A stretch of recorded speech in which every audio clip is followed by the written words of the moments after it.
Hello बच्चों, कैसे हो आप सब लोग। मैं निहारिका आप सब बच्चों का बहुत बहुत स्वागत करती हूँ आपके अपने क्लास 12 बोर्ड बूस्टर के इस बैच में और आज के लेक्चर में, जिसमें मैं उम्मीद करती हूँ कि आप सब लोग मस्त होंगे, स्वस्थ होंगे और आज की क्लास के लिए बिल्कुल रेडी होंगे। तो भाई, जैसा कि आप सब बच्चे जानते हैं, हम लोग एक एक करके हमारे सिलेबस के टॉपिक्स को खत्म कर रहे हैं और आज की क्लास का टॉपिक जो बच्चे मैंने आप लोगों को करवाना है उसका नाम है कीपिंग क्वाइट और दूसरे चैप्टर का नाम है बच्चों on the face of it. अब ये दोनों जो टॉपिक्स हैं बच्चों, आज की क्लास का हमारा मेन टारगेट होने वाला है। तो मैं पहले शुरुआत कराने वाली हूँ बच्चों आपको on the face of it से, और इसके बाद हम लोग बढ़ेंगे हमारी पोएट्री कीपिंग क्वाइट की ओर। तो भाई, अगर मैं पहले चैप्टर की बात करूं तो ये जो पहला टॉपिक है बच्चों on the face of it, ये चैप्टर लिखा है बच्चे सुजान हिल ने, जिसके अंदर वो बेसिकली बात करते हैं इंफीरियोरिटी कॉम्प्लेक्स के बारे में। किसके बारे में भाई? इंफीरियोरिटी कॉम्प्लेक्स के बारे में, कि किस तरीके से एक इंसान को अपने जीवन में इनसिक्योरिटी कॉम्प्लेक्स जो है बच्चे महसूस होता है। अब ऐसा इसीलिए बेटा क्योंकि हमारी स्टोरी में जो दो मेन कैरेक्टर्स हैं, जिनमें से ये कैरेक्टर का नाम है बच्चे डेरी और इनका नाम है बच्चे मिस्टर लैम्ब। ये जो डेरी नाम का कैरेक्टर है बच्चे हमारी स्टोरी में, थैंक यू भैया, हमारी स्टोरी में बच्चे जो डेरी नाम का कैरेक्टर है, इसके साथ प्रॉब्लम ये थी कि बच्चे इस बच्चे का आधा चेहरा जो था वो एसिड बर्न की वजह से जल गया था। और ये मिस्टर लैम जो है बच्चे, ये इसे समझाने की कोशिश करते हैं, इसे सिखाने की कोशिश करते हैं कि भैया जीवन उतना भी बुरा नहीं है जितना तुम जीवन को बुरा मानते हो। तो ये चैप्टर जो है बेसिकली बच्चों डील करता है किस तरीके से इंसान को, एक सेकेंड में पानी पी लूँ, माफ़ी चाहते हैं पहले से ही।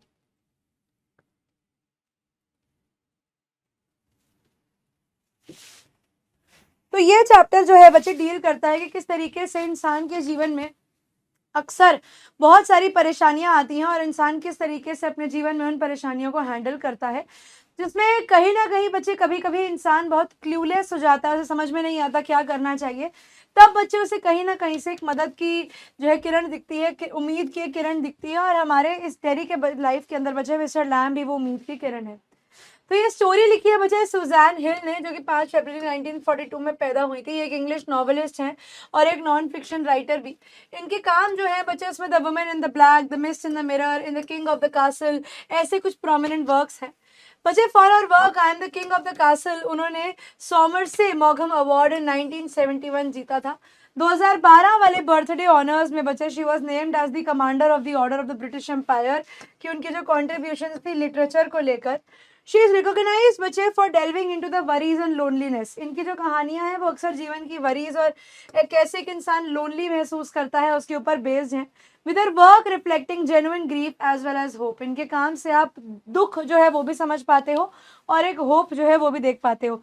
जैसे मुझे याद है कि मैंने अभी पीछे ना एक मीम देखा था, उसमें किसी बच्चे ने ना इसी चैप्टर का कोई पर्टिकुलर फ्रेज उठाकर कुछ मजाक बना रखा था। एंड आई टेल यू कि जेनजी पॉपुलेशन, ठीक है, जेनजीज, जो मैं personally I am a millennial, तो आई बिलीव कि जो जेनजीज होते हैं, I am not degrading anyone here, but I believe कि जेनजीज जो होते हैं ना वो हर चीज़ का थोड़ा मजाक ज़्यादा बनाते हैं। But that day when I saw that meme, भाई मतलब आधी से ज़्यादा जेनजी पॉपुलेशन ऑफेंड हो रखी थी कि भाई तुमने मिस्टर लैम्ब के बारे में बुरा कैसे बोल दिया, कि mister Lamb genuinely was a good person, हर चीज़ मजाक नहीं होती। सो वहाँ से मुझे लगा कि हाँ यार वाह, कितना इम्पैक्टफुल चैप्टर था कि सबके ऊपर ही इस चैप्टर का असर हो रखा है। तो कहानी है बच्चे एक टीनेज बॉय डेरी के बारे में, जिसका पूरा नाम था डेरिक। अब ये बच्चा जो था बच्चे, he had a burn face, क्योंकि इसके फेस के हाफ साइड पर एसिड गिर गया था। मिस्टर लैम जो है बच्चे, वो भी एक 50 साल के एक डिसेबल्ड आदमी है, you know old man with artificial leg, और इनकी लेग को बच्चे पूरे चैप्टर में टिन लेग के नाम से बोला गया है, that is made up of tin. Dairy जो है बच्चे एक्सीडेंटली वो यहाँ पर पहले मिस्टर लैम के गार्डन को देखता है, बहुत पसंद करता है, और फिर बच्चे मिस्टर लैम के गार्डन में चला जाता है कूद के वॉल से ट्रेसपास करके, और वो गार्डन में जाता है बच्चे ताकि वो अपने आप को दूर रख सके उन लोगों से जो उसे हेट करते हैं उसकी अपीयरेंस की वजह से, उसके अगली फेस की वजह से। तो डेरी जो था बच्चे, वो एक कॉम्प्लेक्स रिडन लड़का था, जो उसके बेचारे को बड़ा बुरा लगता था कि लोग उसके चेहरे को देखकर उसके बारे में पता नहीं क्या क्या सोचते हैं, उसके कितना मजाक बनाते हैं। तो इससे पहले कि कोई डेरी का मजाक बनाए, डेरी खुद ही वहां से गायब हो जाया करता था, बिकॉज डेरी चाहता नहीं था कि कोई भी उसको देखे और उसका जो है मजाक बनाए। अब मिस्टर लैम जो थे बच्चे डेरी की लाइफ में, वो एक सोर्स ऑफ लाइट के जैसे थे। मिस्टर लैम ने उसे डांटा नहीं, मिस्टर लैम ने उसे जज नहीं किया, जबकि मिस्टर लैम ने डेरी को वेलकम किया अपने गार्डन में, बट उसे ये भी समझाया कि तुम्हें ना गेट से आना चाहिए था, तुम्हें जो है विंडो से सॉरी वॉल से नहीं आना चाहिए था, अदरवाइज तुम्हें ही चोट लग जाती है। जो एप्पल्स बिखरे हुए तुम ही इन एप्पल पे गिरते और तुम्हारे सर पे ही चोट लग जाती। और साथ ही साथ बच्चे मिस्टर लैम ने यहाँ पर एनकरेज किया था हमारे डेरी को कि तुम एक नॉर्मल जीवन जियो, हर चीज को पीछे रख दो, हर अपने पास्ट को भुला दो कि तुम्हारे साथ क्या हुआ है। No need to pay attention with whatever has happened in your life. जब डेरी ने बताया कि मेरा हाफ फेस जो है वो बर्न्ट है, तो मिस्टर लैम उसको यही समझाते हैं कि इट इज नॉट ऑलवेज कि आपको चीज़ों को पकड़ के बैठना है, कभी कभी चीज़ों को लेट गो करना ही आपकी सैल्वेशन के लिए, कभी कभी चीज़ों को लेट गो करना ही आपके लिए बेटर होता है। तो बच्चे ये मैसेज पर मैं वापस आऊंगी, जैसे मैंने बोला था कि मैसेज मैं आपको फिर से बताऊंगी। एक बारी इस चैप्टर की जो है बच्चे डिटेल हम लोग डिस्कस कर लेते हैं। यहाँ से शुरू है,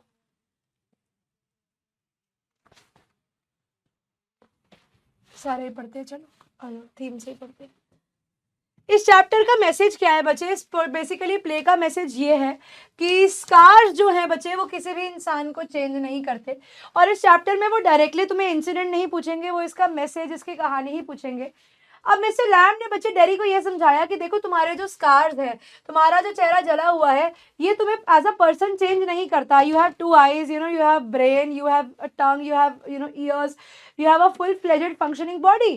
तो व्हाट इज द प्रॉब्लम? दिक्कत क्या है भैया? दिक्कत ये है कि तुम्हें लगता है कि तुम हैंडीकैप हो और your half face is burn, तो people are not going to accept you. इसे जीवन ऐसा नहीं है, ठीक है। और वो कहते हैं कि एंड हैंडीकैप होना कोई बुरी बात नहीं है, you should be accepted by individuals and society. और सोसाइटी को जो है बच्चे वो इंक्लूसिविटी जो है लोगों के लिए आनी चाहिए। और वो ने यही समझाते हैं कि you don't need to care about what the world is going to say about you, उससे कोई फर्क नहीं पड़ता। With a burn face, Derry जो है बच्चे उसे बहुत ज़्यादा डिस्क्रिमिनेशन जो है फेस करनी पड़ती थी अक्सर लोगों को देखकर, जिसकी वजह से बच्चे he had a sense of hatred because for everyone, क्योंकि उसको ये लगता था कि सब लोग जब उसको देखेंगे तो या तो सब लोग उसके साथ सिंपथाइज करेंगे या फिर उसको ये शो करेंगे कि ओ ये तो कुछ भी नहीं है। तो डेरी सेज कि मैं नहीं चाहता कि लोग आकर मुझे ये बोले कि अरे ये तो कुछ भी नहीं है। तो he says I want people to treat me normal, ना मुझे अलग से ट्रीट करो, ना मुझे बुरा दिखाओ, ना मुझे अच्छा दिखाओ, लेट मी बी नॉर्मल भाई, मुझे नॉर्मल जीवन जीने दो। तो उसके बाद बच्चे डेरी मिस्टर लैम से मिलता है, और मिस्टर लैम जो है बच्चे वो उन्हें उसका पर्सपेक्टिव चेंज करते हैं। जैसे आप एक ग्लास को देखते हो, तो हमने आप बचपन से वो कहावत सुनी होगी कि अगर आप एक ग्लास को देखते हो जो आधा भरा हुआ है, तो आप उसको देखकर क्या बोलते हो कि एक ग्लास आधा भरा हुआ है या आधा खाली है। तो मिस्टर लैम जो है ना बच्चे वही उसको पॉजिटिव पर्सपेक्टिव देते हैं कि बेटा ये हाफ एम्प्टी नहीं है, जीवन हाफ फुल है। जरूरी नहीं है कि तुम चीजों को उसके नेगेटिव पर्सपेक्टिव से देखोगे, try to see things from the positive perspective as well. वो पॉइंट आउट करते हैं इस पर्सपेक्टिव की बात को बताने के लिए कि वो कहते हैं देखो मेरे गार्डन में वहां पर क्या उगा हुआ है। वो कहता है कि अंकल क्या उगा हुआ? वो कहता है वीड ही तो है, अननोन प्लांट्स ही तो हैं। तो मिस्टर लैम ने बोला कि तुम्हारे लिए वो अननोन वीड और अनवांटेड वीड और अनवांटेड प्लांट्स होंगे, ही सेज मेरे लिए वो मेरी खेती है। ही सेज मेरे लिए ऐसा क्यों है कि मैं ग्रीन ग्रोइंग प्लांट को जो है फ्लावर बोल दूं, एक ग्रीन ग्रोइंग प्लांट को वांटेड बोल दूं और एक को अनवांटेड बोल दूं। ही सेज ऐसा कैसे हो सकता है? वो कहते हैं व्हाई इज इट कि that one green plant is considered desirable and how the other, जैसे वीड हो गया जो अनवांटेड हो गया वो अनडिजायरेबल। और यहाँ पर वो उसे यही समझाना चाहते हैं कि भैया क्या डिजायरेबल और क्या अनडिजायरेबल, ये सब आपका पर्सपेक्टिव है कि आप चीजों को कैसे देखते हो। इसे इधर इंसानों के साथ भी वही सेम चीज है। आप क्यों देख रहे हो कि ये इंसान का आधा चेहरा खराब है? आप ये क्यों नहीं देख रहे कि वो दिमाग से कितना तेज है? आप ये क्यों नहीं देख रहे कि वो दिल का कितना अच्छा है? तो इसे that are the things that really matter in your life. फिर वो पर्सपेक्टिव की बात समझाने के लिए डेरी को एक और एग्जाम्पल देते हैं। वो कहते हैं कि तुम्हें मेरे गार्डन में बीज की आवाज आ रही होगी। अब वो कहते हैं नॉर्मली लोगों का कहना ये है, पीपल का कहना ये है कि बीज जो होती है ना बच्चे वो बज करती हैं। क्या बोला गया? उन्हें बोला गया कि बीज जो होती है ना वो बज करती है, यानी करती है। वो कहते हैं लेकिन मेरा मानना यह है कि नहीं, बीज नहीं करती, बीज करती है। तो उनका कहना यह है कि सब कुछ पर्सपेक्टिव है। अब वो कहते हैं लोग जिसको शोर समझते हैं मैं उसको म्यूजिक समझता हूँ। तो वो कहते हैं ये क्या है, ये हमारे और उनके देखने में ही फर्क है कि वो चीज़ों को कैसे परसीव करते हैं और हम चीज़ों को कैसे परसीव करते हैं। वो डेरी को सिखाते हैं कि तुझे अपने बर्न चेहरे पर इतना फोकस नहीं करना चाहिए, अपनी डिसेबिलिटी को इग्नोर करना चाहिए और उसे ओवरकम करना चाहिए, because your disability is not going to define you as a person. ये तेरे साथ जरूर रहेगी जीवन भर, लेकिन ये तेरा जीवन नहीं बदलने वाली है, ठीक है। और मिस्टर लैम कहते हैं जिस तरीके से मैं अपने टिन लेग के साथ डील कर रहा हूँ, लोग मेरा मजाक उड़ाते हैं, लोग मुझे लेमी लैम करके चढ़ाते हैं। तो क्या जब लोग मुझे लेमी लैम करके चढ़ाते हैं मैं चिढ़ जाता हूँ या मैं बुरा फील करता हूँ? किसी हाँ शायद कभी करता हूँगा, लेकिन मुझे उस चीज़ से उतना फर्क नहीं पड़ता कि लोग मेरे बारे में क्या कहते हैं। ही says I know what kind of a person I am and I am happy with what I do. माफी चाहते हैं। तो मॉरल बहुत क्लियर है बच्चे कि people who are physically disabled उनको आपको आइसोलेट नहीं करना चाहिए, आपको उन्हें साथ रखना चाहिए, उनकी सोशल इंटरेक्शंस को और एक्सपैंड करना चाहिए। जो वो लोनलीनेस, डिप्रेशन और डिसअपॉइंटमेंट अपने खुद की वजह से फील कर रहे हैं, और अब हम अगर एक तो इंसान वैसे ही खुद से परेशान, ऊपर से हम उसे और जो है एक्सक्लूसिवली ट्रीट कर रहे हैं, गलत तरीके से ट्रीट कर रहे हैं, तो वो इंसान क्या करेगा? उसे बुरा लगने के अलावा मुझे तो नहीं लगता कि उसके मन में कोई फीलिंग आएगी।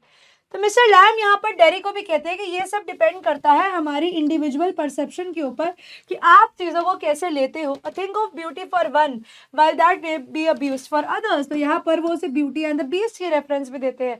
तो डेरी इस पॉइंट ऑफ टाइम पे मिस्टर लैम को ये भी बोलता है कि मिस्टर लैम, ये ब्यूटी एंड द बीस्ट जो है ना, ये सिर्फ कहानियों में ही सुनने में अच्छा लगता है, ब्यूटी एंड द बीस्ट की रियल लाइफ में रेफरेंस नहीं होती और रेलेवेंस भी नहीं होती। ऐसा इसीलिए मिस्टर लैम क्योंकि जब आप बात करते हो ब्यूटी एंड द बीस्ट की, जब आप बात करते हो किसी के बहुत सुंदर होने की या किसी के बहुत अगली होने की, तो वो कहते हैं उस पॉइंट ऑफ टाइम पे अब वो ब्यूटी एंड द बीस्ट में क्या हुआ था, एक जो प्रिंसेस थी उसने एक बीस्ट को किस किया और the beast change back into a prince. वो कहते हैं लेकिन ये सर उनकी कहानियों में होता है, मेरी कहानी में नहीं होगा। इनफैक्ट वो यहाँ पर ये भी बताता है कि मेरी तो जो मदर है, ठीक है, वो ये भी बताता है कि मेरी तो जो मदर है वो भी मुझे किस करती है on the other side of face, kisses on the other side of face. वो कहते हैं मैं किसी और के बारे में क्या बोलूँ, मेरी तो मदर जो है वो भी मुझे मेरे फेस की दूसरी साइड पर किस करती है। तो ही सेज मैं तो किसी के आगे कुछ बोलने लायक ही नहीं रहा, वो तो वैसे उन्हें मुझसे जो है इतना कोई प्यार है नहीं, तो I have nothing else to say in front of it. तो ही सेज मैं लड़कियों से क्या ही एक्सपेक्ट करूँ, मेरी तो मम्मी ही ऐसी है। बच्चे on the face of it जो है वो इस थीम से डील करती है कि अपीयरेंसेस जो हैं बच्चे वो डिसेप्टिव है, कि इंसान की जो अपीयरेंसेस हैं वो झूठी हैं। और हम अक्सर क्या करते हैं, जैसे इंसान को देखते हैं तो उसका अपने मन में एक इम्प्रेशन बना लेते हैं, एक प्रेजुडिस बना लेते हैं कि ये इंसान तो ऐसा ही होगा विदाउट एक्चुअली नोइंग देम। इसका एक बहुत अच्छा एग्जाम्पल है स्टोरी के एंड के दौरान, जब बच्चे हमारे में ये डेरी की मम्मी जो है डेरी को मना करती है कि नहीं तुम्हें मैं मिस्टर लैम के पास नहीं जाने दूंगी, मैंने उनके बारे में बहुत कुछ नेगेटिव सुना है। इस पॉइंट ऑफ टाइम पे बच्चे डेरी जो है वो अपनी मम्मी को बोलता है कि आपको जो सोचना है आप सोचते रहो, मैं मिस्टर लैम के साथ रहा हूँ, मैं उन्हें जानता हूँ, मैंने उनसे बात करी है, तो मुझे वो एक बहुत अच्छे इंसान लगे, he is a very good person and I like talking to him, मुझे उनसे बात करके बहुत अच्छा लगा। आपको जो सोचना है मेरे बारे में आप सोचिए, मैं तो जाऊँगा मिस्टर लैम के पास, मैं तो मिस्टर लैम से बातें भी करूँगा, उनके साथ रहूँगा भी, आपको जो करना है आप कर लो। तो दिस शोज कि कभी कभी हम क्या करते हैं, हम जस्ट बिकॉज सामने वाले की अपीयरेंस देख लेते हैं कि ये इंसान ऐसा दिखता है, ये इंसान ऐसा होगा, तो हम उसके रिगार्डिंग ना अपने मन में एक ख्याल बना लेते हैं कि भैया अगर ये ऐसा दिखता है तो ये ऐसा ही होगा, बट ऐसा नहीं होता। मिस्टर लैम फॉर एग्जाम्पल उन्हें बचे एक लोनली इसेंट्रिक यानी एक पागल आदमी माना जाता है जो एक नेबरहुड हाउस में रहते हैं। As it is clear from Derrick's mother's conversation as well कि पेरेंट्स जो हैं वो चाहते नहीं है कि उनके बच्चे उनके गार्डन में जाएं, मिस्टर लैम के गार्डन में जाएं। जबकि अगर देखा जाए रियलिटी में तो मिस्टर लैम जो थे बच्चे वो बहुत ही काइंड थे, बहुत लविंग थे, काफ़ी जेनरस थे। एंड जिस तरीके से डेरी को एक कंपनी की ज़रूरत थी, जैसे डेरी को चाहिए था कि उसके जीवन में कोई हो, मिस्टर लैम जो थे वो भी चाहते थे उनसे बात करने वाला कोई हो, और वो भी अपने आसपास वाले लोगों से बात करने के लिए बहुत ही ईगर रहते थे। और ही यूज्ड टू से, मतलब वो इतने डेस्परेट थे लोगों से बात करने के लिए, because he was also a lonely man, कि वो कहते हैं कोई भी इंसान जो मेरे गार्डन में आता है ना वो मेरा दोस्त बन जाता है और मैं सबसे बात करता हूँ। तो मिस्टर लैम जो थे बच्चे, he also had a sense of loneliness in his life. Similarly बच्चे जो on the face of Derrick he appears to be an abominable ugly boy, उसको देखकर ऐसा लगता था कि हाय हाय कितना बकवास होगा, एक ऐसा चेहरा जिससे सिर्फ एक माँ प्यार कर सकती है, लेकिन बच्चे रियलिटी में वो बच्चा बहुत अच्छा था। With a huge deep scar on one side of the face, nobody likes him, nobody loves him और एक्चुअली befriends him, वो अकेला था। He is the object of other people's hateful stares, ridicule and neglect. हर इंसान जो है वो उसकी अगलीनेस से डरता था और उसे अवॉइड करता था। इनफैक्ट उसकी मदर जो उसे किस नहीं करती थी on the wrong bad side of the face. Yet ये बॉय जो है बच्चे, he had a very tender and a sensitive heart, he has deep longing to get loved by someone and to be loved and to give love. Although बच्चे he suffers from an acute inferiority complex and a deep lack of self-regard and self-confidence, he was strong enough कि वो चीज़ों को अगर उसे सही रास्ता दिया जाए जो मिस्टर लैम ने दिया था, तो वो एटलीस्ट अपने लिए लड़ सकता था। All he needs is healing touch and loving care in order to turn around and live his life fully. उसको बस मिस्टर लैम जैसी वो किसी उम्मीद की किरण को ही ढूंढ रहा था जो उसके जीवन को सुधार दे। फॉर्चुनेटली बच्चों से मिस्टर लैम मिलते हैं और उसके जीवन जो है ट्रांसफॉर्म हो जाता है। अगर इस चैप्टर की सब थीम देखी जाए बच्चे, तो ये चैप्टर जो है it actually deals with the acute physical impairment, जो पेन एक इंसान को अपने फिजिकल इम्पेयरमेंट की वजह से झेलना पड़ता है, वो एक बारी के लिए कम हो जाता है बेटा जब वो सेंस ऑफ एलिनिएशन को फील कर रहा होता है, जब उसको बच्चे सेपरेट कर दिया जाता है, जब उसको अलग कर दिया जाता है सोसाइटी से, by the people with whom he had always been, वो चीज़ें उसके लिए ज़्यादा दर्दनाक होती हैं। तो डेरिक जो है बच्चे वो इस अकाउंट पे ज़्यादा पेन सफ़र करता है कि मतलब उसका चेहरा खराब हुआ है कंपैरेटिवली, सॉरी डेरिक जो है वो इस चीज़ पे कम सफ़र करता है कि उसका चेहरा जो है वो खराब हुआ है एज कम्पेयर्ड कि बाकी लोग उसे कितना हेट और इग्नोर करते हैं उसकी अगलीनेस की वजह से, दैन फ्रॉम द पेन जो एक्चुअली उस एसिड बर्न से उसको हुआ होगा। एक और थीम बच्चे इस चैप्टर में ये है कि स्कार जो है वो एक पर्सन के कैरेक्टर को चेंज नहीं करते और हैंडीकैप जो है उसे हमें एक्सेप्ट करना चाहिए as a part of society. अब instead of passing over Derrick's scars, mister Lamb eccentricity and artificial eggs, लोग जो है नीड टू रियलाइज कि ये दोनों जो है ये भी इंसान है और अगर they are given time and space तो उनको भी अपना जीवन अच्छे से जीने का मौका मिलेगा। But this is unfortunate to see कि लोग जो है वो इस चीज़ को रियलाइज नहीं कर पाते, हर इंसान की यूनिकनेस को आइडेंटिफाई नहीं कर पाते एंड ने every little creature of God and thoughtlessly wound, ठीक है। और वो क्या करते हैं यहाँ पर, जो भगवान के बनाए हुए कुछ क्रीचर्स है जाने अनजाने में उन्हें नुकसान पहुंचाते हैं, इंसानों को नुकसान पहुंचाते हैं, ठीक है, डिवाइड करते हैं दुनिया को वॉर से, हेट्रेड से, प्रेजुडिस से। तो on the face of it all of us seem to be different, सबके चेहरे के ऊपर बच्चे हम सब लोग अलग दिखते हैं, लेकिन अंडरनीथ हम सब लोग इंसान हैं, सब में सेम सेट ऑफ फीलिंग्स हैं। ये रेज करता है बच्चे एक पर्टिनेंट क्वेश्चन कि when we will understand this, हम कब इस चीज़ को समझेंगे और एक्सेप्ट करेंगे और कब हम हर चीज़ में इंक्लूसिविटी लाकर हमारे जीवन को उस इंक्लूसिव तरीके से ही जिएंगे। अब आइए बच्चों इसके कुछ सवाल देखते हैं इस पर्टिकुलर चैप्टर के ऊपर। तो look boy look, what do you see? तो डेरी ने बोला just grass, stuff grass and stuff weeds. तो मिस्टर लैम कहते हैं some call them weeds, if you like a weed garden then there's fruit, there are flowers, there are trees and herbs, all sorts, but over there weeds, I grow weeds there. Why is one green growing plant called a weed and another a flower? What's the difference? It's all life, it's all growing same as you and me. So Derry ने बोला no, we are not the same. Mr. Lamb ने बोला no, I am old, you are young, you got a burnt face, I got a tin leg, you are not important, you are standing here and I am sitting here, what's the difference? तो यहाँ पर Mr Lam ने बच्चे dairy को समझाने की कोशिश करी। बच्चे like the play the given extract is a study in contrast की चीजें कितनी डिफरेंट हैं। What does Mr. Lamb seek to do by bringing up distinctions? Mr. Lamb क्या दिखाना चाहते थे ये distinctions दिखाकर? To explain that weeds are important and should be valued and cared as much as the flowers. ठीक है, ये मैं मान सकती हूँ। To emphasize that distinctions are made by man to serve specific purposes and uses, कि differences इंसान खुद बनाता है अपने purposes को पूरा करने के लिए। तीसरा, दिखाने के लिए कि लेबल्स आर्बिट्ररी है, लेबल्स का कोई यूज नहीं है, and essentially reflect a common life experience, और सारी चीजें जो है वो एक कॉमन लाइफ एक्सपीरियंस को दिखाती हैं। To remind that the only difference that matters is of the attitude and experience. तो बताइए, काफी क्लोज ऑप्शंस हैं, आपको क्या लगता है कि क्या आंसर हो सकता है? मिस्टर लैम कॉन्ट्रास्ट दिखाकर डेरी को क्या समझाने की कोशिश कर रहे थे?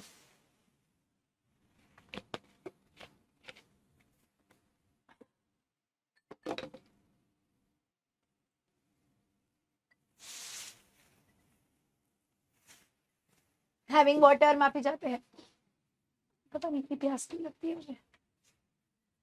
हाँ, to explain weeds are important and should be valued and cared as much as the flowers. अभी वो लाइफ के कॉन्ट्रास्ट की बात कर रहे हैं, तो अगर इनमें से कुछ ऑप्शन नहीं होगा तो यही के साथ जाएंगे। To emphasise the distinctions are made by man, ये भी distinctions are made by man हम कह सकते हैं। To highlight that are labels are arbitrary, दिखाने के लिए कि तुम किसी को वीड बोलो, किसी को फ्लावर बोलो, ये सब आर्बिट्ररी है, ये सब यूजलेस है। एक्चुअली सब कुछ जो है वो एक कॉमन लाइफ एक्सपीरियंस को शो करता है। How would you describe बच्चे Derry's tone when he says we are not the same? तो he is kind of बच्चे perplexed, he is kind of confused कि अच्छा आप और मैं सेम है, अब बताना जरा अंकल हम दोनों कैसे सेम है। बच्चे look at the given images of the book, which of the following are you not likely to find Mr. Lamb's word? पहला है life hacks, दूसरा है weeds, तीसरा है art of being human, third है द पावर ऑफ नाउ और fourth है man and nature. तो वो कहते हैं कि आप ऐसी कौन सी बुक है जो मिस्टर लैम्ब के पास आपको नहीं मिलेगी। तो देखो ऑप्शन 1 और 3 यानी लाइफ हैक्स और तीसरा art of being human beings, ये तो मैं कहती हूँ कि होगी मिस्टर लैम्ब के पास। 1 और 4 लाइफ हैक्स और द पावर ऑफ नाउ, ये मैं एक बारी के लिए मान सकती हूँ। सेकंड वीड्स और पावर ऑफ नाउ, वीड्स तो मेरे को मिस्टर लैम्ब के पास वीड्स की किताब क्यों ही होगी। और फोर्थ है second and third art of being human being. तो वो पूछ रहे हैं कि मिस्टर लैम्ब के पास ऐसी क्या है किताबें जो उनके पास नहीं होगी। मैन एंड नेचर तो पक्का होगी उनके पास, ठीक है, आर्ट ऑफ ह्यूमन बीइंग भी जरूर होगी उनके पास। तो जहां जहां पर थर्ड है वो वाली स्टेटमेंट्स तो हो गई सही। अब हम अटकते हैं बच्चे यहाँ पर लाइफ हैक्स में और है वीड्स। तो आई बिलीव बच्चे कि हमारे मिस्टर लैम्ब के पास लाइफ हैक्स की किताब भी होगी, मिस्टर लैम्ब के पास लाइफ हैक्स की किताब भी होगी। तो पावर ऑफ नाउ नहीं होगी, तो 4 तो दोनों में ही है। अब सेकंड ऑप्शन वीड्स की किताब रखकर वो क्या ही कर लेंगे बच्चे, मुझे ये समझ में नहीं आ रहा। लाइफ हैक्स फॉर बेटर क्या है, फॉर बेटर लिविंग, ये उनके पास होगी बिकॉज अच्छा जीवन कैसे जीना है। तो आई बिलीव कि मिस्टर लैम्ब के पास ये किताब नहीं होगी। ये वाला आंसर एक बार आप लोग मुझे कंफर्म करेंगे चैट बॉक्स में कि आप लोग इस आंसर के साथ जाना चाहते हैं या आप लोगों को लगता है कि ऑप्शन नंबर बी सही होगा। Which of the following बच्चे represents Mr. Lamb's analysis of flowers and weed? Comparison is an act of violence against self. If you have a garden in your library, everything will be complete. One man's freedom fighter is another man's terrorist. ये हो सकता है। The cosmos is within us. We are made of star stuff. ये भी नहीं बता रहे थे वो। Represent Mr Lamb's analysis of flowers and weed, कि भैया एक इंसान मतलब एक आप पॉजिटिव मानते हो, एक को नेगेटिव मानते हो, एक चीज जो आपके लिए अच्छी है हो सकता है वो दूसरे के लिए बुरी हो। तो same thing, one man freedom fighter is another man's terrorist, option number C ये नहीं होगा। Comparison is an act of violence, वैसे है तो पर नहीं जाएंगे इसके साथ। बच्चे why did Mr Lamb help Derry? तो बच्चे मिस्टर लैम्ब एंड डेरी जो थे वो दोनों फिजिकल इम्पेयरमेंट के विक्टिम्स थे, डिफॉर्मिटी के विक्टिम्स थे। However, unlike डेरी बच्चे जो बहुत ज़्यादा एंड्रिटर्ड हो गया था अपने इस क्रिपलमेंट की वजह से, मिस्टर लैम्ब जो थे he was full of life. उनकी फिजिकल सफरिंग जो है वो उनके स्पिरिट को डैम्पन नहीं करती। तो मिस्टर लैम्ब जो है बच्चे उन्होंने हेल्प किया डेरी को कि वो भी अपने पर्सपेक्टिव को जो है बच्चे जीवन में चेंज कर सके और हर मोमेंट को एंजॉय कर सके। इन ब्रॉड सेंस बच्चे जो फ्रेंडशिप थी मिस्टर लैम्ब और डेरी के बीच में वो फ्रूटफुल थी। तो बच्चे जो फ्रेंडशिप थी जो मिस्टर लैम्ब और डेरी के बीच में आई वो बहुत फ्रूटफुल थी। मिस्टर लैम्ब का अनएंडिंग एंथुजियाज्म और अनसीजिंग ज़ील जो थी बच्चे जीने की, हर प्रॉब्लम के बावजूद उसने डेरी को हेल्प किया कि जीवन को एक और नजरिए से देखा जा सकता है। डेरी बच्चे जो was just carrying an unhappy existence, वो कुछ मीनिंग ढूंढ पाया अपने जीवन में मिस्टर लैम्ब को मिलने के बाद। वो कहते हैं अगर आपको एक डिफरेंट एंडिंग मिलती, जब इससे मिस्टर लैम्ब जो है वो मर जाते हैं स्टोरी के लास्ट में, डेरी उन्हें बोल के जाता है कि मैं वापस आऊंगा और मिस्टर लैम्ब को लगता है कि ये नहीं आएगा वापस, बट डेरी वापस आता है। तो इस बात पर आपका क्या कहना है? तो बच्चे जो एंडिंग है स्टोरी की on the face of it वो बहुत सैड है। मिस्टर लैम्ब जो है प्रोबेबली बच्चे वो डेड है, he is no more now. In my opinion ऐसी ब्यूटीफुल स्टोरी जो है बच्चे उसकी एक ट्रैजिक एंडिंग नहीं होनी चाहिए थी।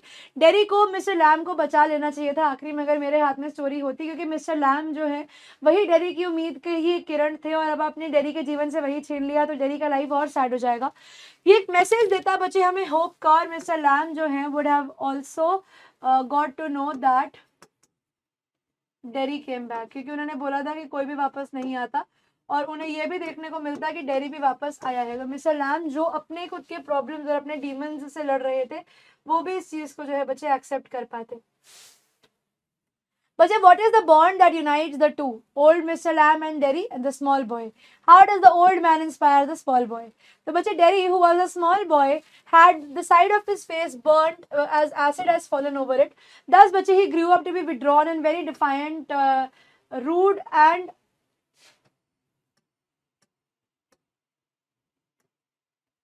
rude to others. On the other hand, बच्चे, मिस्टर लैम जो है, he got one of his legs blown off in a war, and अब उनकी जगह पे एक नकली टांग है.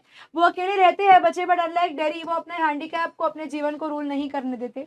उनकी फिजिकल इम्पेयरमेंट जो है बच्चे, किसी ना किसी तरीके से उसने यूनाइट करी है उनकी feelings for both of them. But उनका जो एटीट्यूड है बच्चे फॉर द रिस्पेक्टिव सिचुएशन ये बिल्कुल डिफरेंट थे. मिस्टर लैम जो है बच्चे, वो एक एंजल की तरह आते हैं in the sad life of dairy, और डेरी को कहते हैं कि ब्यूटी जो है वो सिर्फ लुक्स तक सीमित नहीं है, it is from how you feel from inside, और वो उन्हें जीवन को जीना सिखाते हैं. मिस्टर लैम के जो इनकरेजिंग वर्ड्स थे बच्चे, उसने एलिवेट किया डेरी के कॉन्फिडेंस को. For the first time in life Derry जो था वो अपने जीवन को जीना चाहता था, and it was all because of Mr Lamb's perspective.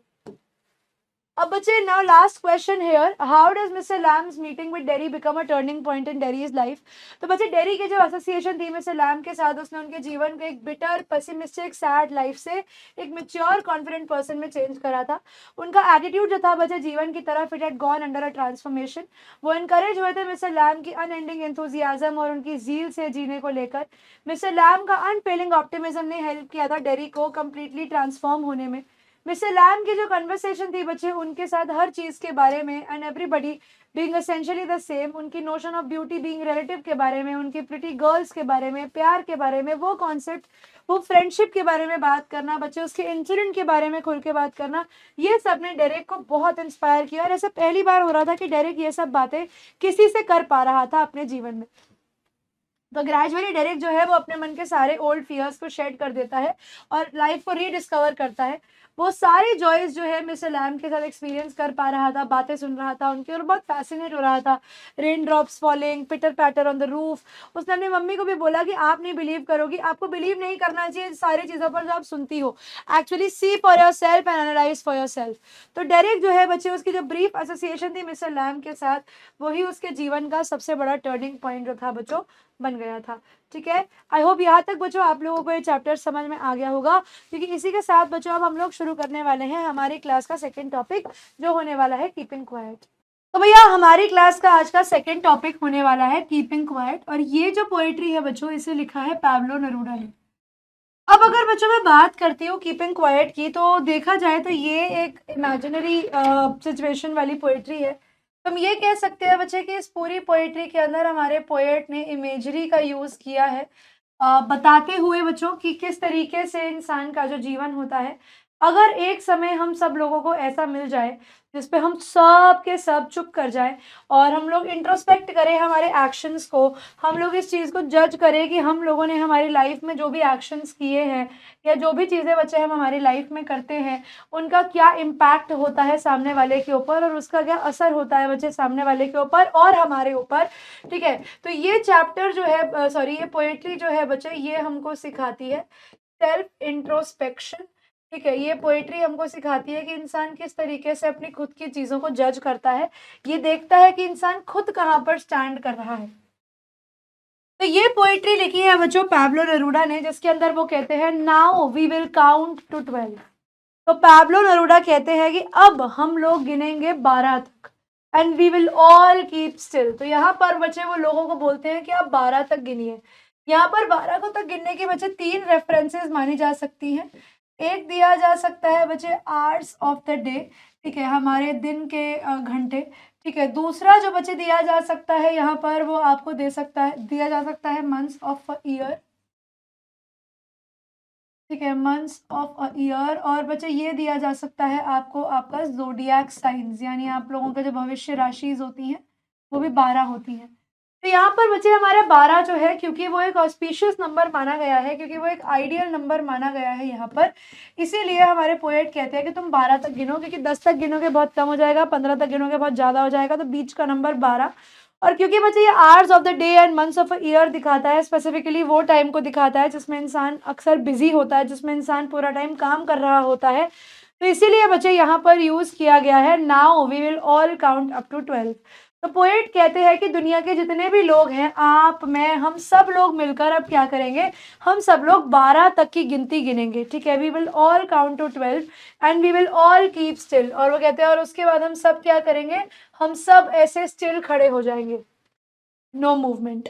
और वो कहते हैं ये काम मैं सिर्फ आपको करने के लिए नहीं बोल रहा, वो कहते हैं ये काम मैं दुनिया के सब लोगों को करने के लिए बोल रहा हूँ कि कोई भी इंसान जो है उसके अंदर कोई भी मूवमेंट ना आए, सब के सब लोग जो है दुनिया में वो सब शांत होकर चुपचाप होकर बैठ जाए। For once on the face of the earth, वो कहते हैं एक बारी के लिए तो ये काम हमें करना चाहिए on the face of the अर्थ, मतलब एज एन अर्थलिंग, ठीक है, एज ए अर्थलिंग, कि आप धरती पर रहने वाले वासी हो, ठीक है। एज अ अर्थलिंग, धरती पर रहने वाले वासी होने के नाते हम आपसे कहना चाहते हैं, let's not speak in any language. तो एक बार आइए, बात नहीं करते हम किसी भी लैंग्वेज में, आइए एक बार हम सब लोग चुप हो जाते हैं। क्योंकि लैंग्वेज जो होता है ना बच्चे, उनका कहना ये है कि आप जब अपनी लैंग्वेज से दूसरे व्यक्ति की दूसरी लैंग्वेज में बात करते हैं तो वो आपके बीच में एक कम्युनिकेशन का बैरियर होती है। तो पोएट का कहना है कि जब आप किसी भी लैंग्वेज में बात नहीं करेंगे तो एक तरीके से आप एक कॉमननेस बनाकर मेंटेन कर रख रहे हैं सबके बीच में, और वो कॉमननेस जो होगी बच्चे वो आप लोगों को जोड़ेगी। That commonness is going to be binding, because आप जब किसी भी लैंग्वेज में बात नहीं करेंगे तो कम्युनिकेशन बैरियर आपके बीच में नहीं होगा, यानी आप सब लोग क्या होंगे, you all will be united by silence. तो हम सब लोग जो है हम लोग साइलेंस से यूनाइटेड होंगे। और दुनिया में इतनी रैट रेस है, इंसान को अपने आगे बढ़ने के इतना चस्का है कि वो ये नहीं देखता कि अपने आगे बढ़ने के चक्कर में वो किन किन चीज़ों को नुकसान दे रहा था। जब इंसान बोलेगा नहीं तो एक वो लैंग्वेज की लिंग्विस्टिक रेस नहीं होगी, एक वो लैंग्वेज डोमिनेंस की बात नहीं होगी, और सब लोग रुक जाएंगे एक सेकेंड के लिए। ये होगा बच्चे, और यहाँ पर आप लोग क्या करोगे, इस पॉइंट ऑफ टाइम पर आप लोग करोगे इंट्रोस्पेक्शन। इस पॉइंट ऑफ टाइम पर आप समझोगे अपने जीवन को कि क्या हो रहा है, and not move our arms so much. This is, मैं आपको बात करने को मना करूंगा तो आप लोग हो सकता है कि इशारों में बातें करना शुरू कर दो। This is, I don't want you guys to talk either in gestures, मैं नहीं चाहता कि आप लोग इशारों में भी बातें करो। और दूसरा बच्चे यहाँ पर मीनिंग हो सकता है आर्म्स एंड एम्यूनिशंस, वेपन्स, इतना बड़ा क्या लिखा, ठीक है। इसे अगर मैं मुंह से नहीं बोलूंगा तो तुम लोग वेपन से बोलना शुरू कर दोगे। तुम लोगों का अब जो पावर क्वेस्ट है, ठीक है, क्वेस्ट फॉर पावर है, या जो आपका पावर प्ले है, फिर आपका वो काम में आ जाता है, ठीक है। वो आपके अंदर एक वो हंगर फॉर डोमिनेंस आ जाती है कि भैया मैं, मेरी लैंग्वेज डोमिनेंट और मैं बड़ा और सामने वाली कंट्री के लोग छोटे। इसे नहीं, जब मैं कहता हूँ कि there is going to be silence, I want absolute silence, I want everybody to stop, I want everybody to not move. Move भी नहीं करना, मूव भी करोगे तो वो भी गलत है, सीधे खड़े रहो और सुनो कि मैं क्या कह रहा हूँ। चल जा, अच्छा। It would be an exotic moment. अब वो कहते हैं अगर ऐसा हुआ कि सब लोग धरती के ऊपर अगर चुप हो गए तो वो एक बहुत ही एक्सोटिक मोमेंट होगा। वो जो है बच्चों एक बहुत ही रेयर मोमेंट होगा, बहुत ही अनसीन मोमेंट होगा, जो आज से पहले धरती पर कभी किसी ने जो है एक्सपीरियंस नहीं किया होगा। टिंग टिंग टिंग बजता रहेगा, विदाउट रश, विदाउट इंजन। वो समय होगा बच्चे बिना रश के, यानी किसी को भी जल्दीबाजी नहीं है किसी में भी बच्चे। कोई भी आप कह सकते हो कि एक वो रैपिडनेस जो होती है ना लाइफ को लेकर, एक वो रनिंग वाली जो फीलिंग होती है कि भागना है, नहीं, वो नहीं होगा विदाउट इंजन। तो कोई भी बच्चे टेक्नोलॉजिकल,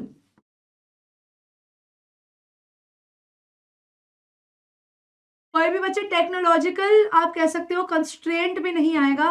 कोई इंजन नहीं है, कोई भागना नहीं है, कोई मूवमेंट नहीं है, कोई आगे बढ़ने की भाग दौड़ नहीं है। आप अपना जीवन बड़े सटीक तरीके से नॉर्मली जी पा रहे हो।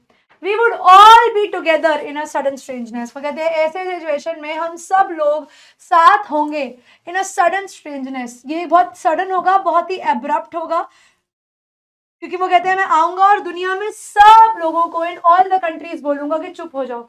And it is going to be strange because it is going to be a silence all over the world. दुनिया में बच्चे ऐसा कभी भी नहीं होता कि पूरी दुनिया सो रही होती है या पूरी दुनिया जाग रही होती है या पूरी दुनिया चुप होती है या पूरी दुनिया बोल रही होती है।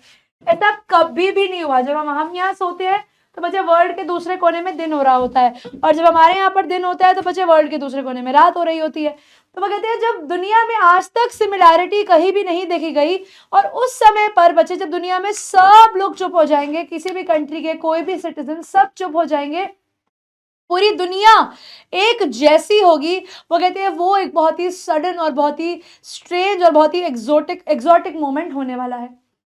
अब वो कहते हैं जब ऐसा होगा तो उसके क्या क्या इम्प्लीकेशंस होंगे, उससे क्या क्या इम्पैक्ट होंगे। वो कहते हैं सबसे पहले तो हमारे जो फिशरमैन हैं, ठीक है, क्या है, हमारे जो फिशरमैन हैं बच्चे कोल्ड सी में, यानी हमारे वो फिशरमैन बच्चे जो काम करते हैं सी के अंदर, would not harm the whales. तो यानी बच्चे जब वो अपने फायदे के लिए अपनी इन्वायरमेंटल डिग्रेडेशन को रोक देंगे, जब वो लोग क्या करेंगे, जब वो लोग अपने फायदे के लिए इन्वायरमेंटल डिग्रेडेशन को रोक देंगे, तो वो एक बहुत ही एक्सोटिक मोमेंट होगा। And the man gathering salt, और बच्चे वो इंसान जो गैदर कर रहा है, जो इकट्ठा कर रहा है, जो कलेक्ट कर रहा है बच्चे सॉल्ट को, would look at his hurt hands, वो अपने सेल्फ इन्फ्लिक्टेड पेन को देखेगा। किसको देखेगा, वो देखेगा बच्चे अपने सेल्फ इन्फ्लिक्टेड पेन को, ठीक है। सेल्फ इन्फ्लिक्टेड पेन को कैसे देखेगा, क्योंकि तब वो जब देखेगा बच्चे कि उसके खुद के हाथ जो है वो जले जले से हुए हुए, तब वो समझेगा कि उसने अपने आप को भी कितना नुकसान पहुंचाया है, जो भी चीजें बच्चे उसने अपने आसपास एक्सपीरियंस करी हैं उसके द्वारा। क्योंकि बच्चे होता क्या है, जब आप इवेंचुअली सॉल्ट इकट्ठा करते जाते हो करते जाते हो करते जाते हो करते जाते हो करते जाते हो, तो after a point of time बच्चे क्या होता है, आपके जो हाथ होते हैं ना वो छिलने लग जाते हैं, और जब उन पे नमक लगेगा बच्चे तो वो घाव बन जाएंगे। तो एज ए रिजल्ट अब इंसान को पैसा तो कमाना ही है, तो वो काम तो करेगा ही, हाथ खराब हो या जैसे भी हो काम तो करना ही है। तो वो कहते हैं जब आप रुकोगे, जब आप वेट करोगे, तो जो हमारे फिशरमैन है वो भी रियलाइज करेंगे कि यार अपने फायदे के लिए हम लोगों ने एनवायरनमेंट का कितना नुकसान किया है। सिमिलरली बच्चे हमारे जो लोग होंगे यहाँ पर, वो भी अपने हर्ट हैंड्स को देखेंगे एंड दे विल रियलाइज कि यार हम डेवलपमेंट के लिए इतना ब्लाइंड हो गए कि हमने अपना ही ध्यान नहीं रखा।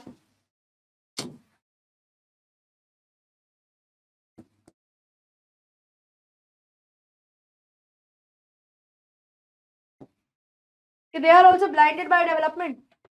अब वो कहते हैं those who prepare green words. अब यहाँ पर दो चीजों का ध्यान देना बच्चे, दोज हु यानी वह लोग जो बच्चे प्रिपेयर करते हैं ग्रीन वॉर्स, वो लोग जो कॉज करते हैं बच्चे इन्वायरमेंटल वॉर्स या फिर वॉर ओवर लैंड, दोनों ही मीनिंग इसमें से बच्चे आप ले सकते हो, ठीक है। जो लोग कॉज करते हैं बच्चे वॉर अगेंस्ट नेचर या war over land, war with gas, जिसके अंदर बच्चे आप यूज करते हो आपके अटोमिक न्यूक्लियर बॉम्ब्स, ठीक है, जिसमें आप लोग यूज करते हो बच्चे अपने न्यूक्लियर बॉम्ब्स, या फिर बच्चे आप यूज करते हो वॉर्स विद फायर, आपके एटॉमिक बॉम्ब्स।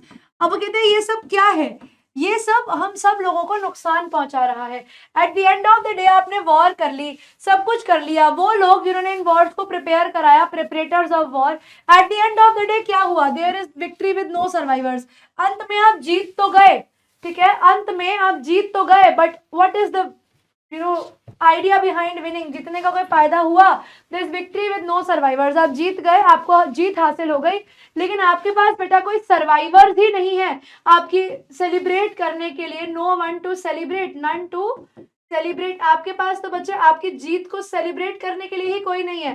बताओ कितनी बड़ी आयरनी है कि आपने जिनके लिए वॉर करी, अब सेलिब्रेट करने के लिए वो लोग ही नहीं बचे।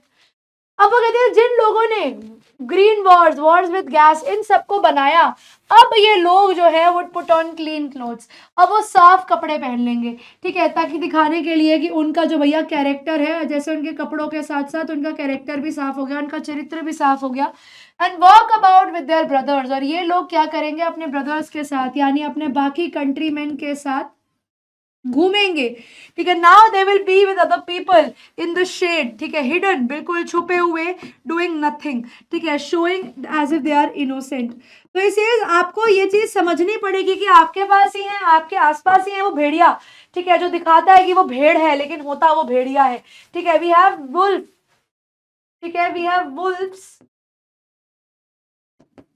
इन the appearance of a sheep,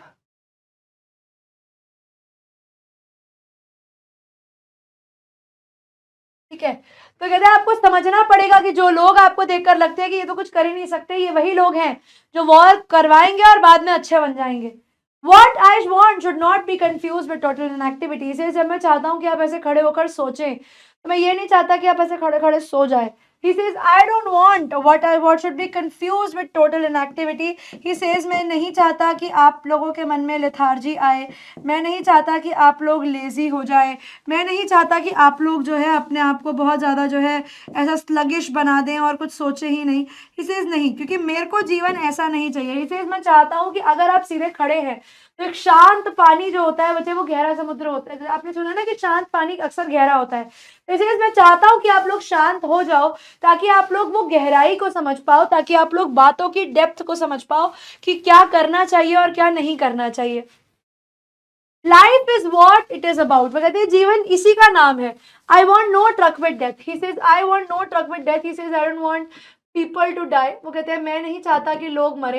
ठीक है, I want people to be aware, कि अवेयरनेस हो लोगों के मन में कि वो कहीं अपनी ही गलतियों की वजह से ना मरे. If we were not so single minded, इसे इंसान की सबसे बड़ी गलती क्या है, हम लोग बड़े सिंगल माइंडेड हैं. ठीक है, we are blinded by development.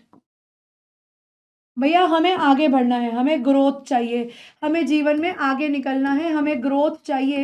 इस चक्कर में बेटा हम लोग इतने बावड़ा चुके हैं, हम इतने पागल हो चुके हैं कि हम लोग इस चीज़ पर भी बिल्कुल ध्यान नहीं देते कि हम लोग हमारी लाइफ के साथ क्या कर रहे हैं. हमें बस ये है कि सामने वाला हमसे आगे निकल रहा है तो हम कैसे पीछे रह जाएं. सामने वाला अगर मेरे से अच्छा कर रहा है तो मैं कैसे उस इंसान से हार मान जाऊं, मैं कैसे उससे पीछे रह जाऊं. मुझे भी उतना ही अच्छा करना है जितना सामने वाला कर रहा है. About keeping our lives moving, कि despite the ड्रॉबैक्स, भले ही इस चीज के बच्चे कितने भी ड्रॉबैक्स क्यों ना हो, मुझे ऐसा लगता है कि भैया मुझे तो मेरा जीवन चलाते रखना है. And for once could do nothing. और वो कहते हैं जब यहाँ पर मैंने आपको आपके चलते हुए जीवन में, जिसमें आप अंधों की तरह एकदम वो शीप क्या कहते हैं वैसे हम भेड़ चाल, जिसमें आप वो रैट रेस का एक पार्ट बन चुके हैं. ठीक है, जिसमें आप वो रैट रेस का पार्ट बन चुके हैं. इसे अगर उस रैट रेस के बीच में आपको रोक दिया जाए और आपको बोला जाए कि आप कुछ मत करिए, 2 मिनट के लिए आप बिल्कुल शांत हो जाइए, तो वो कहते हैं शायद से, ठीक है, परहैप्स प्रोबेबली ये जो ह्यूज साइलेंस है ये इंटरप्ट कर देगा आपकी इस सैडनेस को. ठीक है, of keeping our lives moving. ठीक है, of keeping our lives moving, कि जीवन चलता रहना चाहिए. ये बात सही है कि चलती का नाम ही जीवन है, मानते हैं, लेकिन क्या गलत करके सबके साथ जीवन को जीना सही है. ठीक है, ऑफ नेवर अंडरस्टैंडिंग आवरसेल्व्स, कि हम लोग कभी अपने आप को समझ ही नहीं पाए. What is our true needs, हमारी ट्रू नीड्स क्या है. क्या हमें बाकी लोगों को देखकर उनके जैसा बनना है. क्या सामने वाला बुरा कर रहा है तो मुझे उसके साथ भी बुरा करना है. क्या सामने वाला एनवायरमेंटल डिग्रेडेशन कर रहा है तो क्या मुझे भी एनवायरमेंटल डिग्रेडेशन करनी चाहिए. मैं ये चीज कब समझूंगी कि सामने वाला जो कर रहा है मुझे वो काम नहीं करना है. Of threatening ourselves with death, कि हम लोग अपने आप को रिस्क कर रहे हैं विद डेथ. क्योंकि बच्चे अल्टीमेट रियलिटी क्या है, अल्टीमेटली तुम बदमाश हो या तुम पढ़े लिखे हो, तुम मिलेनियर हो, तुम गरीब हो, मरना सबने है ना. ये जो भी तुम्हारी चमक धमक है जीवन की वो यहीं रह जाएगी. ठीक है, तुम्हारा लड़ना झगड़ना, पैसा कमाना, अरबोपति बन जाना, करोड़ोंपति बन जाना, तो क्या ये सब चीज़ें तुम्हारी मौत को डिफाई कर सकती हैं. क्या ये सब चीज़ें तुम्हें मरने से बचा सकती हैं. No, all these things can not save you from dying. तो जब कोई चीज़ तुम्हें मरने से बचा ही नहीं सकती तो क्यों तुम अंधों की तरह, पागलों की तरह उन चीज़ों के पीछे भाग रहे हो. That is what the poet wants to teach people, कि why are you guys so blinded by development, by blinded by growth, कि आप भूल गए कि अपना जीवन की भी तो एक गति है, उसको उस गति से जियो ना. क्यों तुम ये नहीं समझते कि सामने वाला आगे बढ़ रहा है तो मुझे भी आगे बढ़ना है. क्या हो जाएगा ऐसा करने से. Perhaps the earth can teach us, तो वो कहते हैं यहाँ पर तुम्हें धरती भी एक लेसन देती है. Perhaps earth can teach us, तो धरती हमें जो है सिखाती है. As when everything seems dead, कि सब चीज़ जब हमें डेड लगती है, जब हमें लाइफलेस लगती है, जब हमें वहाँ पर कोई भी होप नहीं दिखती उस चीज़ के अंदर, later it proves to be alive, बाद में वही जीवित निकल कर आती है. यही बच्चे आप एक लेटेंट सीड के थ्रू समझ सकते हो. फॉर एग्जाम्पल आपको यहाँ पर बच्चे एक लैंड दिख रहा है, आपको यहाँ पे एक सीड है, लेकिन जब आप अपनी आंखों से यहाँ से देख रहे हो तो तुम्हें कुछ नहीं दिख रहा, तुम्हें कुछ समझ में नहीं आ रहा कि यहाँ पर कुछ है या नहीं है. मैंने बड़ी घटिया आंख बनाई है पर समझ जाना. फिर बच्चे ये अंकुरित होता है हल्का सा, लेकिन तुम्हें फिर नहीं दिखता. लेकिन बच्चे जब ये अंकुरित करके एक पत्ती निकालता है सीड में से, तब तुम ये देख पाते हो कि ओह वाओ, यहाँ पर तो एक सीड है. और फिर जब तुम इसे पूरा का पूरा फ्लावर बनते हुए देखते हो तो और भी अच्छी बात है. तो कहानी ये है बेटा कि यहाँ पर तुम्हें देखकर लग रहा था कि भैया लैंड तो कुछ कर ही नहीं सकता, अर्थ तो डेड है, लेकिन देखे देखे क्या हो रहा था बच्चे, धरती के अंदर ही लाइफ जो है वो बन रही थी। तो यहाँ पर भी वो हमें यही सिखाते हैं बेटा कि कोई आपको देखे और ये सोचे कि यार ये तो कुछ कर ही नहीं रहा, ये तो खड़ा हुआ है, कोई नहीं, सोचने दो सामने वाले को। बिकॉज धरती भी आपको यही दिखाती है, कि धरती भी आपको यही प्रूव करती है कि हर अपीयरेंस जो है वो डिसेप्टिव है, जो चीजें जैसे दिखती हैं वो वैसी होती नहीं है। तो आप सोचिए, एनालाइज कीजिए कि क्या आप जो एक्शंस अपनी लाइफ में कर रहे हैं वो सही है या गलत है। और वो कहते हैं अब मैं 12 तक गिनूंगा and you all will keep quiet and I will go. वो कहते हैं आप बैठिए, मैं जाता हूँ। अब ये बच्चे एक ऐसी पोइट्री है जिसके अंदर आपके सिलेबस में सबसे ज्यादा पोएटिक डिवाइसेस अगर आए हैं तो वो इसी पोइट्री में आए हैं। अब आपको हर पेज पे पोएटिक डिवाइस लिखकर कंफ्यूज करने से अच्छा बच्चे मैंने क्या किया है, आपको डायरेक्टली यहाँ पर सारी की सारी चीजें जो है लिखकर दे दी हैं। जैसे एलिट्रेशन यूज किया गया है बच्चे सडन स्ट्रेंजनेस में, हॉट हैंड्स में और क्लीन क्लोथ्स में। यहाँ पर एस की रेपिटेशन, यहाँ पर एच एच और यहाँ पर सीसी की। पैराडॉक्स, या बच्चे पैराडॉक्स मतलब रियलिटी से बिल्कुल ऑपोजिट, आपको लग रहा है कि आप अच्छा काम कर रहे हो but that is not good, ठीक है। और यहाँ पर आयरनी भी यूज किया गया है बच्चे कि आप जीत तो गए लेकिन आपके पास आपकी जीत को सेलिब्रेट करने के लिए कोई बचा ही नहीं। सिंबॉलिज्म, क्लीन क्लोथ्स, ये सिंबलाइज करते हैं बच्चे न्यू बिगिनिंग्स, क्लीन कैरेक्टर, नया पर्सपेक्टिव, नया आउटलुक, बट ऐसा होता नहीं है, कपड़े बदलने से चरित्र नहीं बदल जाता। मेटाफर, जैसे बच्चे फिशरमैन, यहाँ पर ये फिशरमैन जो है बच्चे वो ऑप्रेसर को रेफर किया गया है, और वेल जो है बच्चे वो ऑप्रेस्ड को रेफर करी गई है, एक परेशान करने वाला और एक परेशान होने वाला। आर्म्स में बेटा यूज किया गया है पन, यहाँ पर एक तो बॉडी का पार्ट जेस्चर्स और दूसरा बच्चे यहाँ पर वेपन्स को रेफर करते हुए यूज किया गया है। रिफ्रेन, ये लाइन बच्चे पोएट्री में रिपीट करी गई है, repetition, without rush without engine, और वॉर्स विद गैस और Wars with fire. Transferred epithet, बच्चे फिशरमैन इन द कोल्ड सी, यहाँ पर ये कोल्ड सी ठंडे पानी के लिए नहीं, यहाँ पर वो फिशरमैन के लिए यूज किया गया है जिसके अंदर कोई इमोशंस ही नहीं है जब वो वेल को हार्म करता है। सिमिलरली क्लीन क्लोथ से बच्चे क्लीन क्लोथ चरित्र के लिए लिखा गया है। Personification, earth can teach us, धरती हमें सिखा सकती है, face of the earth,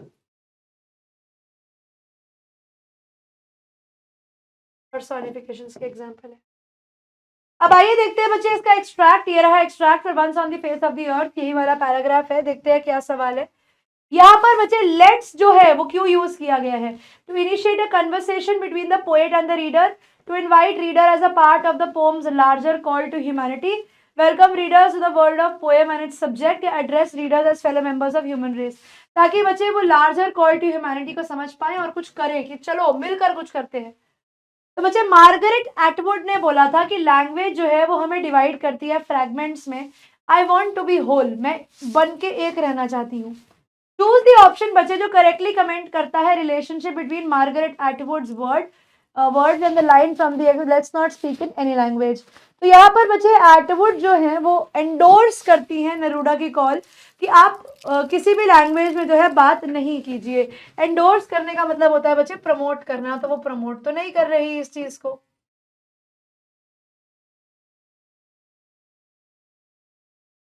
Atwood endorses Neruda's call to not speak in any language, हाँ प्रमोट ही कर रही है, रुको। Atwood justifies Neruda's request not to engage in any speaking, वो उनकी रिक्वेस्ट को जस्टिफाई कर रही है, जस्टिफाई तो वो नहीं कर रही है, कोई प्रूफ नहीं दे रही है वो हमें। अंडरमाइंस यानी उस चीज को मना कर रही है, और सरेंडर ये तो हो नहीं सकते, ये होगा नहीं, प्रमोट होगा। Option number A. बात कहानी सब में सेम है, सिर्फ वर्ड की गलती पहचान जाओगे तो भी स्टेटमेंट की गलती पहचान पाओगे।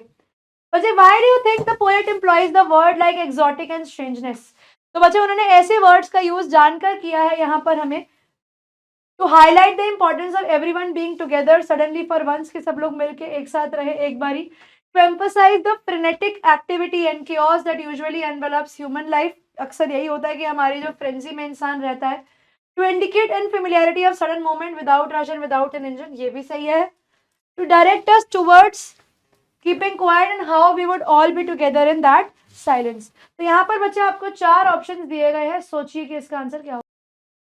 तो बच्चे to indicate the unfamiliarity of a sudden moment without rush और इंजन, और फोर्थ है to direct us towards keeping quiet and how we will all be together in silence. तो यहाँ पर एक्सोटिक और स्ट्रेंजनेस दिखाने के लिए यही किया गया है बच्चे कि जीवन वैसे बड़ा फ्रेनेटिक है इंसान का, और अक्सर बहुत क्योटिक जीवन हो जाता है, लेकिन यहाँ पर हम लोग एकदम शांत हो गए हैं, तो ऑप्शन नंबर बी के साथ ही जाएंगे। अब देखते हैं बच्चे कुछ सवाल और इस चैप्टर के कि सेंट्रल आइडिया क्या है। तो बच्चे सेंट्रल आइडिया है कीपिंग क्वाइट का is introspection and retrospection to analyze कि आप क्या करते हो, कैसे आपके एक्शंस होते हैं। ये इस चैप्टर का सेंट्रल आइडिया है because soul searching will lead to the establishment of peace. जब आप सोचेंगे कि आप क्या कर रहे हैं तभी आप पीस में रह सकते हैं। म्यूचुअल अंडरस्टैंडिंग, आपको समझना पड़ेगा कि आप धरती पर अकेले रहने वाले आदमी नहीं है, आपके साथ और भी लोग रहते हैं और आपको अपने साथ साथ उनके भी पॉइंट्स को, उनकी भी बातों को समझना होगा। How can we promote a mutual understanding, unity and brotherhood? तो बच्चे we can promote a mutual understanding, unity and brotherhood among ourselves by trying to develop good ambience. अपने आसपास का माहौल अच्छा रखकर जहाँ पर हर इंसान को inclusivity feel हो without any discrimination. Poetic solution भी देते हैं कि आप one language में बोला, that is the language of silence, through which the people will try to develop a understanding and a what is that, tolerance for each other. तो बच्चे how does the poet advocate total inactivity and death by urging to be quiet. तो बच्चे poet जो है वो complete inactivity और death नहीं कह रहे लोगों को चुप रहने से, वो सिंपली लोगों को कह रहे हैं कि आप चुप रहो ताकि आपको समय मिल सके अपने लिए। As people are busy with their work, कि वो लोग भूल जाते हैं अपने बारे में भी, अपने काम करने के बारे में भी। जब आप चुप रहेंगे, सोचेंगे, जब आपको ये पता होगा कि आप नहीं पूरी दुनिया ही चुप है, आप भी इस समय कोई कुछ नहीं कर रहा है, सब कुछ शांत है, तो you will be able to reinvigorate your self और एक न्यू फ्रेश बिगिनिंग आप लोग एक प्रोफाउंड क्या कहते हैं उसे, फीलिंग के साथ आप कर पाएंगे। What is the sadness that in the poet refers to the poem? मतलब बच्चे sadness जो poet ने रेफर करी है is the sadness of not understanding ourselves. Throughout our life बच्चे हम बहुत efforts करते हैं अपने आप को एनालाइज करने के, जज करने के, अंडरस्टैंड करने के, स्पेशली सामने वाले को, लेकिन जब खुद की बात आती है तो जब तक हम चुप ना बैठे तब तक हम अपने आप को जज नहीं कर पाते। तो due to this lack of understanding बच्चे हम एक पर्पसलेस जीवन जी रहे हैं जो एक वॉइड की तरफ ही हमें लेकर जा रहा है, और इस वॉइड का बच्चे eight the end of the day कोई यूज नहीं है, जो हम लोगों को समझना पड़ेगा। ठीक है, अब इसी के साथ बच्चों आपका आज का ये जो लेक्चर है यहीं पर समाप्त हो जाता है। मैं उम्मीद करती हूँ कि आप लोगों को आज की क्लास में कराए गए दोनों टॉपिक्स क्लियर होंगे। अब मैं निहारिका बच्चों आप लोगों को मिलूंगी आपकी अगली क्लास में, तब तक के लिए बच्चों पढ़ते रहिए, आगे बढ़ते रहिए। Goodbye everyone, bye bye.